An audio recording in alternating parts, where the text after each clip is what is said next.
My name is Nick Mariani. I'm a junior here at Western Kentucky, and my world goal was no poverty.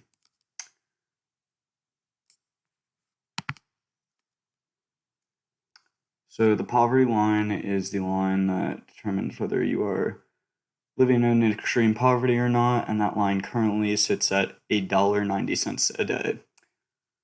That line is quite controversial whether or not you can truthfully live off that, especially raising a family.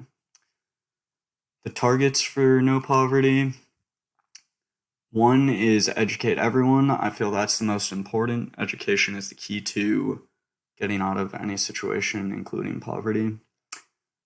Two is ending war and conflict. War and conflict is constant struggle that people in the current state, especially the ones dealing with extreme poverty, don't have much they can do with it, but it seriously affects their living conditions and the areas around them, including.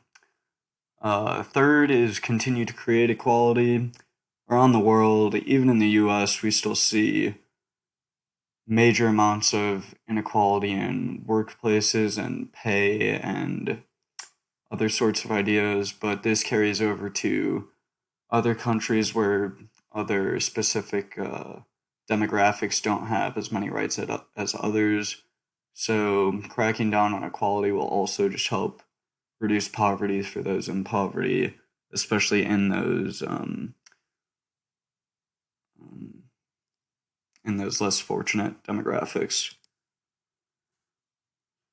So, exploring the goal, why poverty is such a hard issue to deal with. It's There are just so many different causes of poverty, and any region you're in like different regions are always facing extreme poverty in one way or another, and the causes can vary from famine to war and drought, or even equality and stuff like that, and I'll get into that later. But just being so many different issues causes it to be such a harder goal to solve.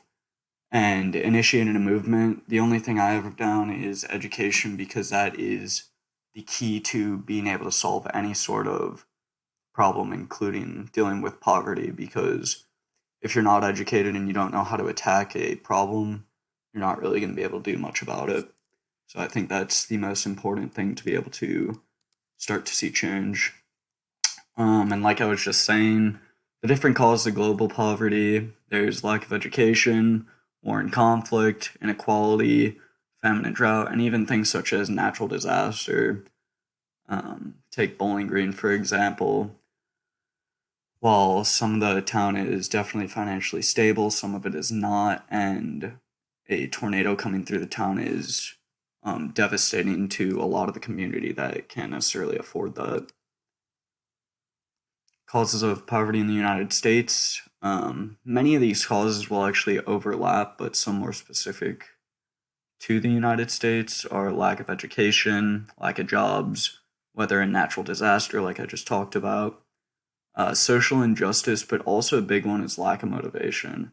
Especially in the United States, a lot of people think stuff's just going to be handed to them and they don't necessarily have to work too hard for it, especially if they already think that like there's not really much they can do about the situation. They won't have much motivation to go change their life, and that plays a big role that a lot of people don't necessarily see, because there aren't many charts and surveys and data reflecting that information, but it's still prominent. Understanding and interpreting no poverty. So these here is just a quick overview of my results from my Google form. And as you can see on the next slide, some of the takeaways: the poverty line, it doesn't necessarily represent all those living in poverty correctly, because they don't necessarily have all the statistics to correctly represent that. And also, a lot of the responses came together and discussed the thought that if this is the poverty line, and one person is living off $1.90 a day, stated on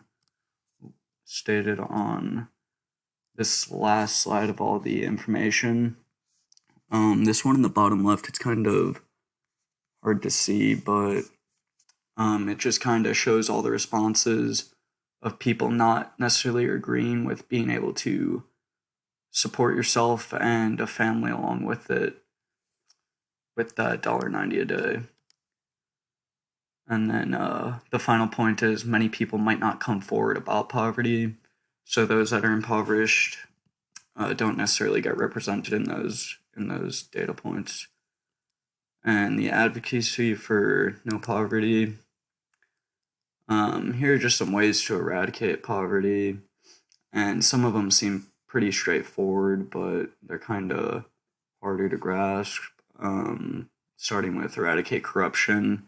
It's not really someone can do themselves, but a movement together can get it done. And it's the same with a lot of these. Not one person is going to be able to eradicate poverty by themselves. And again, it goes back to the idea of education. The more you educate people, the more they can learn about how they're being taken advantage of in these specific ways, like corruption of government powers, or the educational system, or even like war and conflict and how that is destroying their home. And developing the advocacy strategy. So the goal is obviously to educate others on the world of global extreme poverty, because so many don't understand the hardships that people go through. The strategy is to create a PSA to help educate and inform people on this global issue. And the plan is to spread this PSA to create more awareness on the situation and the seriousness of it, because, again, people don't really understand how much of the world, and it's 10% of the world is living in extreme poverty, and people don't really understand how massive of a problem that really is, and they only see a few homeless people on the streets and whatnot, and it's so much more than that when you see, instead of 3 or 4 people on the street, blocks and blocks of tents and shopping carts of people just living day to day.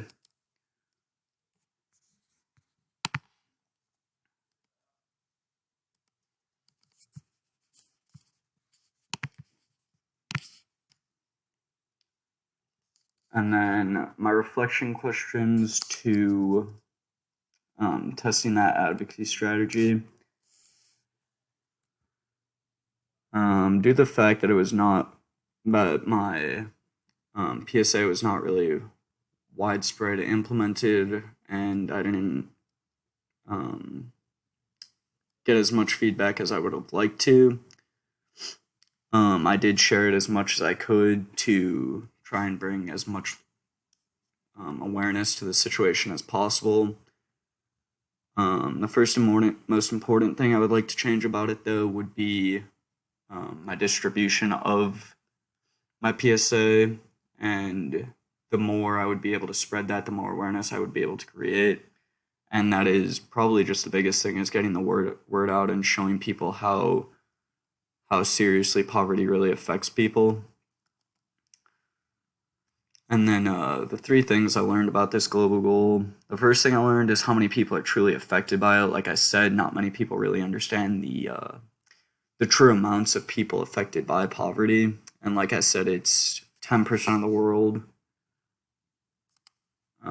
It's 10% of the world, and that's about 1 billion people, or just under 1 billion people. So that's a real large group there.